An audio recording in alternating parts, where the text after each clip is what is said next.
Let's go one more step on this. What if it's not just a proper view of eternity? What if it's also a proper definition of free agency? Do we understand the power of this? Here's what I mean. We often underestimate how important free will is. If you had a choice between two kinds of worlds that God could create, a loving God, would a loving God create a world where love is possible or a world where love is impossible? Which of these two do you think a loving God would create? A world in which love is possible, right? Why would you call him loving if you could never love in the world that God created? But think about that for a second. My wife and I, we were married on Valentine's Day. Let's say we broke up and I sent her on Valentine's Day this loving card in order to reinitiate our relationship. You will love me. Roses are red, bullets are lead. Take me back now or get shot in the head.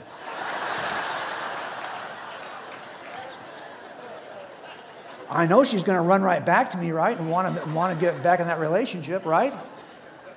That's ridiculous because we recognize the poem is funny, but we also know that you cannot force someone to love you or take you back.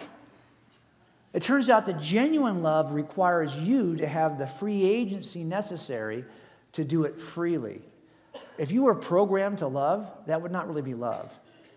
Because you'd just be programmed. It's like you can't, that's just it's not a free choice. Love only has meaning at all when somebody chooses it freely. So you have to have free agency. Oh, really? You want to create a world in which love is possible, which means you need a world with free agency. Well, get ready for that, because a world that requires free agency also requires us to have the freedom to hate one another in addition to love one another. If you want Jackie to be the kind of girl who could love, you have to allow for the monster who could hate.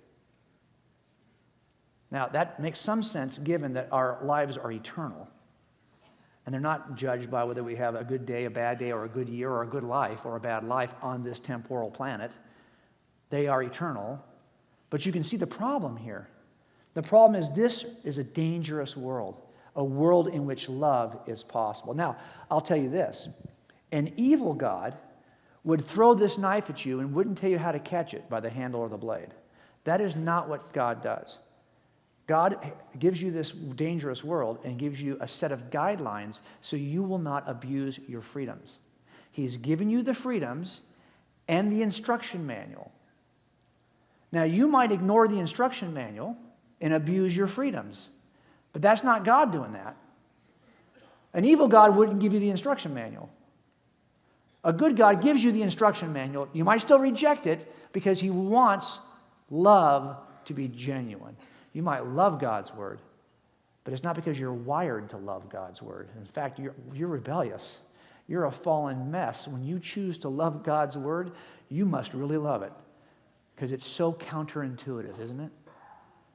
Doesn't seem like we could write this. If I was going to write a manual, it wouldn't sound like the words of Jesus.